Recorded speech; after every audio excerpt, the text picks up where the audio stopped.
That's what I said when he sent it to me. Correct. This is me and the conversation we were having last night.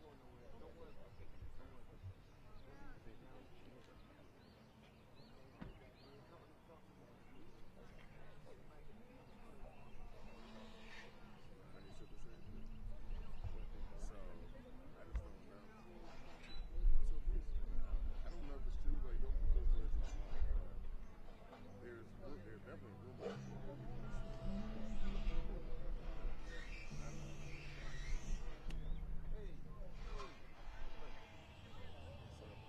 Our brother Donnie. He don't want to get that on the record. He wants some good shit. Welcome Our to brother Donnie. Welcome to BeMoreNews.com. Freddie Gray. This is Delegate Malcolm P. Ruff, 41st District, Baltimore City, here to celebrate the life, legacy, and the legend of Freddie Gray. How it changed our city, for the better, how it changed our city to ensure that we are no longer allowing the police to run rampant in this city. Hey, Mom, how you doing? I'm here to celebrate this situation, but I think that, going forward, we have to have a better sensitivity on what is taking place in the area. Where strategy, I think, where we're going to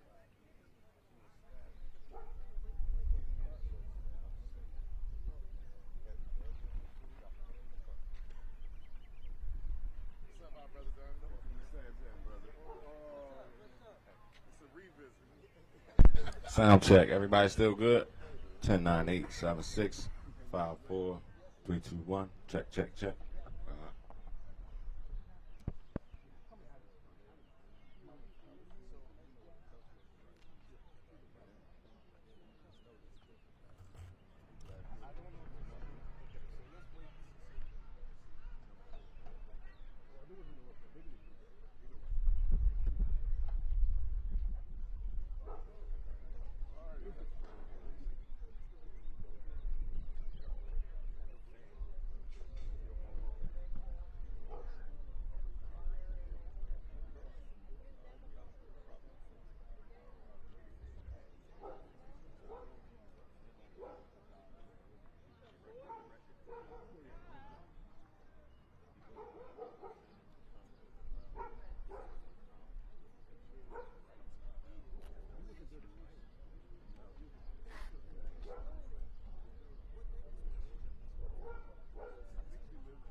Because channel 1's on that one, channel 2 is on this one, so I'm just gonna.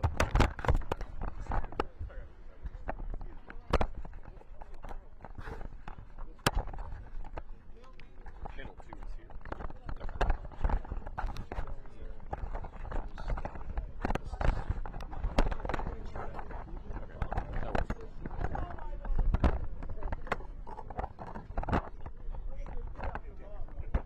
Yeah, make it work.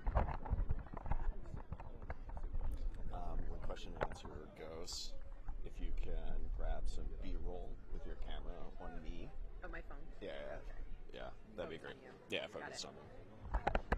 Yeah, I'm just getting the mayor while he's talking. Okay. And then switch to that. Yep, and if Slide right over there. honestly, I would just slide over there now. Right now? Yeah, and then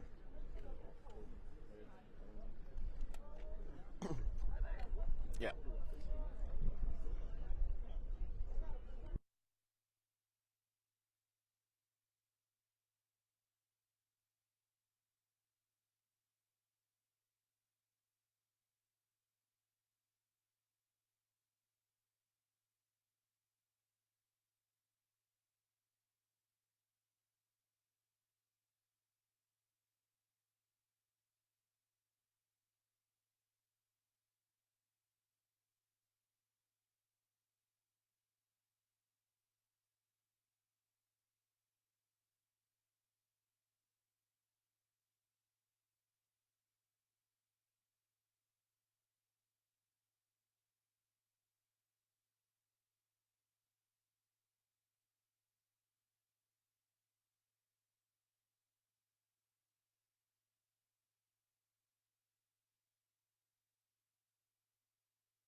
Yep. No, I appreciate it, man.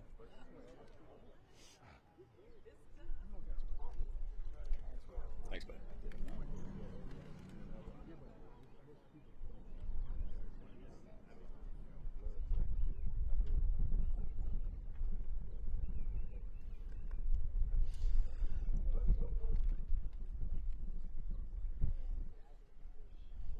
What if the family stood up in there? What if the family stood up in there? What do we do then?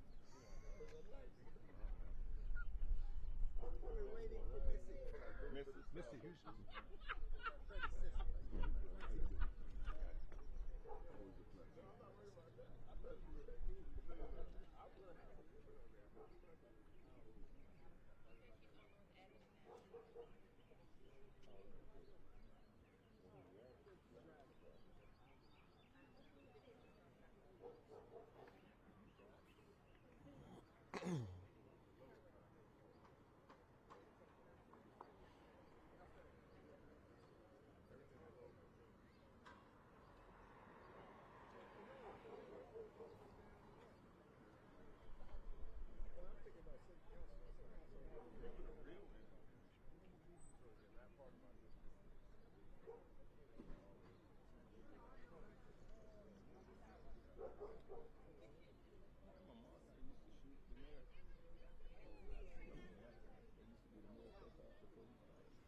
Oh, you used to wear the black dollar shirt. I remember that. It was no matter how hot it was.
That cop is parked in front of Hydra.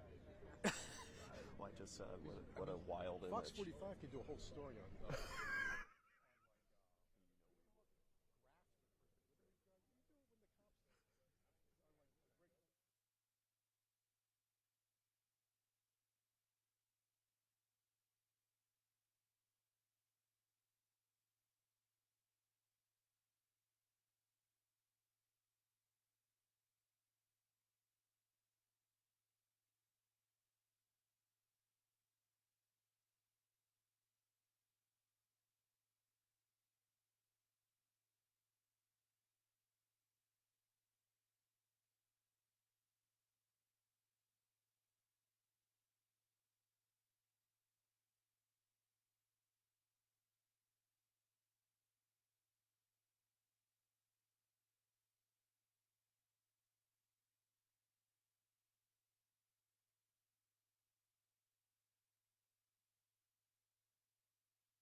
haven't turned it on yet. Can y'all hear me now? All right. Good morning, everyone. We all know that 10 years ago, Baltimore, starting with the death of young Freddie Gray, went through what we will call a Kairos moment. And today, we are here at the request of the family who wish to lay a wreath to really in memoriam and really in honor of their beloved son, brother, cousin, and that's why we're here today.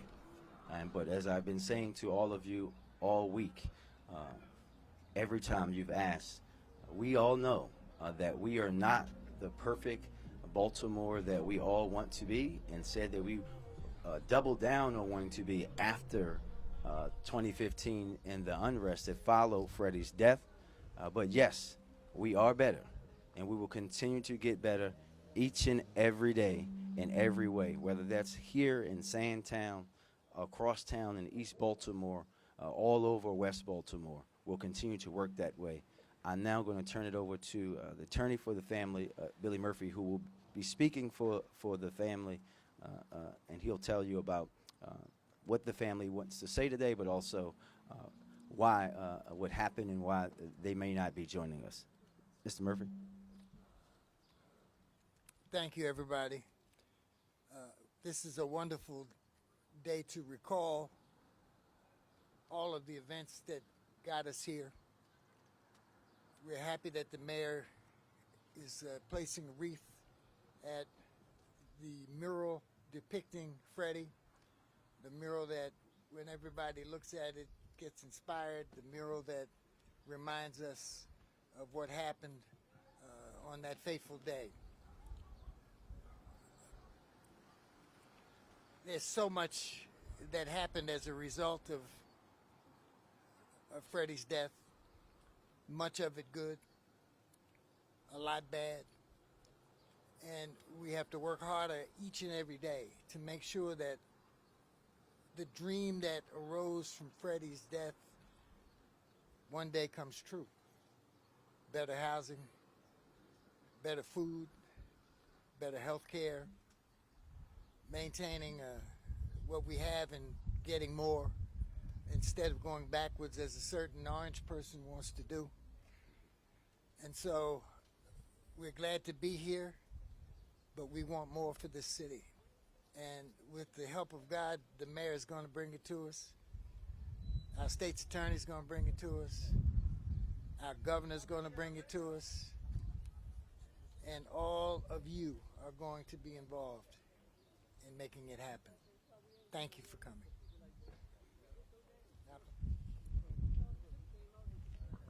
Any questions for you all, from you all?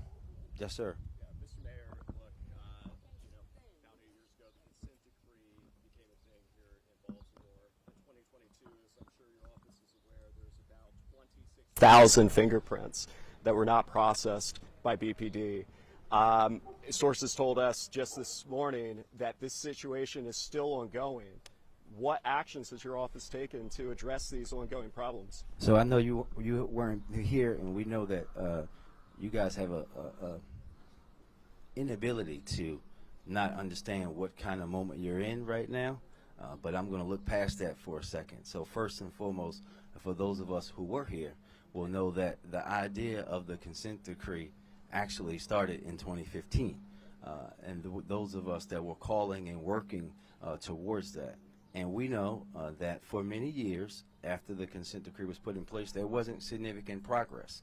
But as you heard this week from the judge, as we have continued to now with 2 other sections being taken out of the consent decree, the Baltimore Police Department has improved tremendously since 2015. And we'll continue to do that. Every part of the department, whether it is evidence and fingerprints. As you can imagine, when you think about what has happened since 2015, use of force incidents have been cut in half. Police-involved shootings are down 67%, right? In 2016, the year after Freddie's death, we had 12 police-involved shootings. Last year, we had 4. And just for a little bit of historical context, in 2007 there were 33.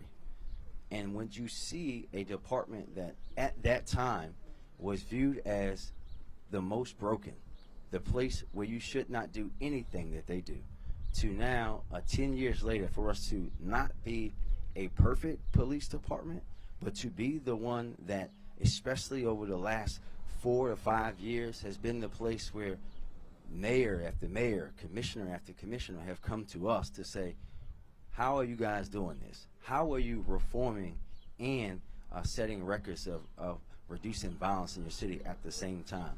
We're going to continue that work until it's complete, because yes, we are better than we were in 2015, but no, we're not perfect and we have a lot of work to do. Before you ask the mayor any further questions, we've got a special guest here. Now, Missy, step up. How do you feel about all this great outpouring of support? I want to say thank you to all y'all that supported us. Turn it Been with us through the whole process. It's on. It's on? And if you haven't guessed by now, this is Missy. I'm sorry. Freddie Gray.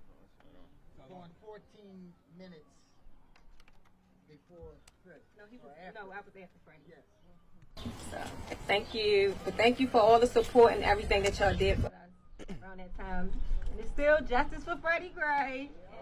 10 years now. But thank you so much. And we appreciate everything that both of y'all did.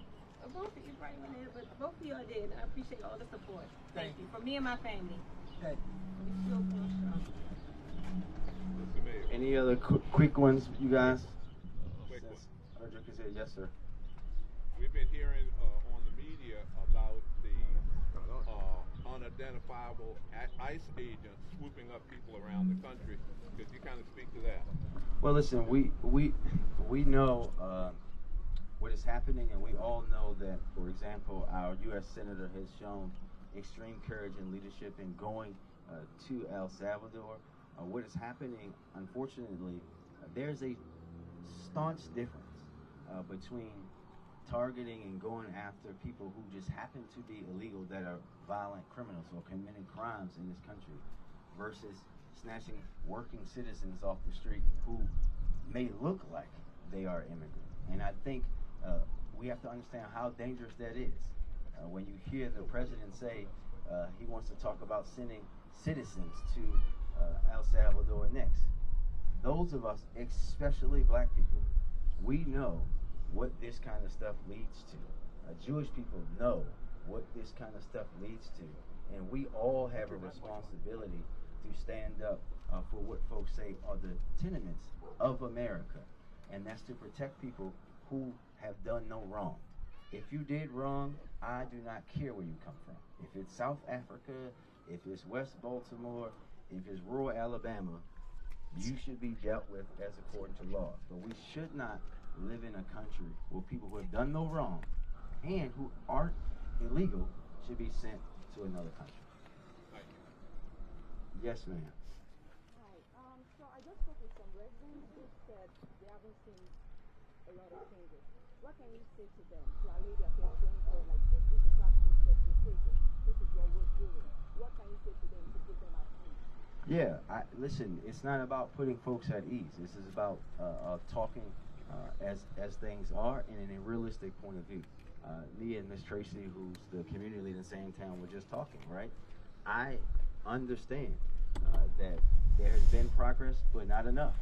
But when you think about Sandtown and West Baltimore, and what I've said to some of you this week is that I think there were mistakes made where folks treated it like every issue in Sandtown was going to be done away in 3, 4, and 5 years. You're talking about West Baltimore. Literally, the test tube for racial redlining and purposeful disinvestment.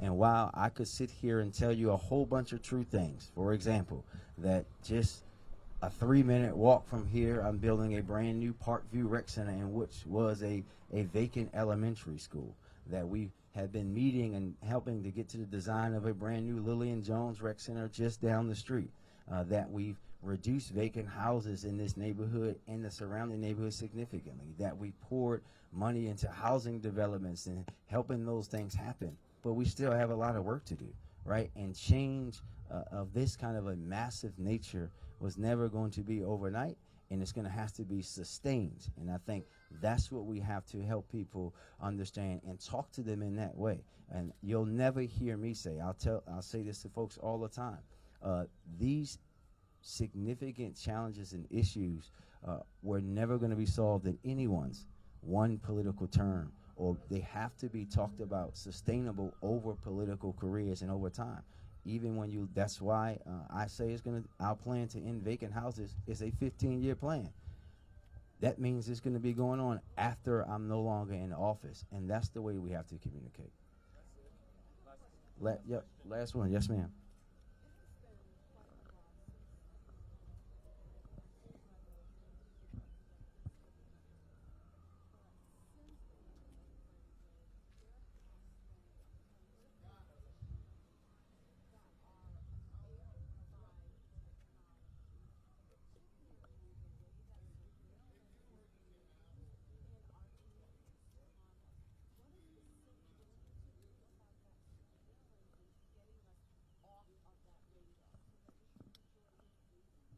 Well, we always try to protect our residents, especially with AI and all the things that are coming. We'll do that in every way, but we'll also make sure that we're putting things in place that the technology and things that are used by us is used in a way where it doesn't revert to the ways of the past where only certain people are targeted by it. Thank you, everybody.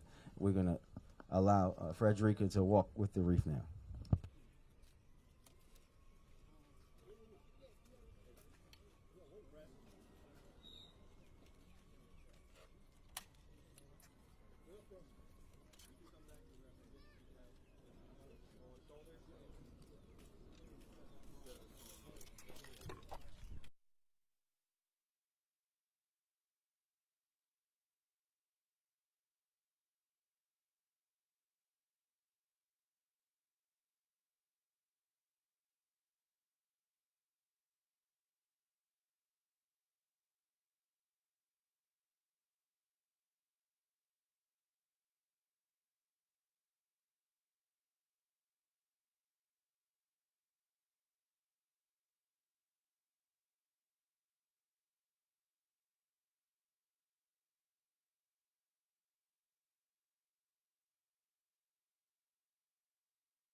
Over on the sidewalk.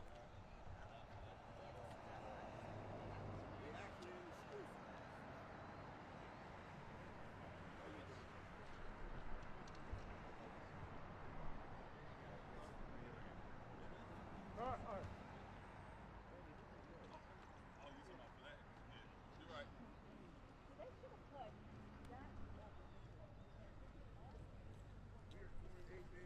Eight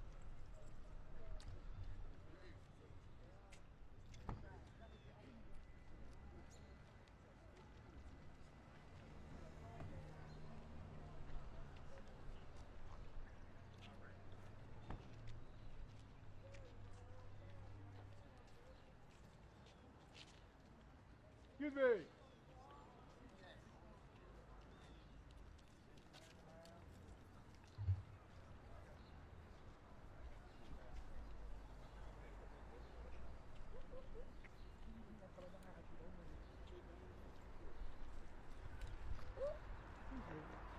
We all trying to get the same thing. We all in each other's way.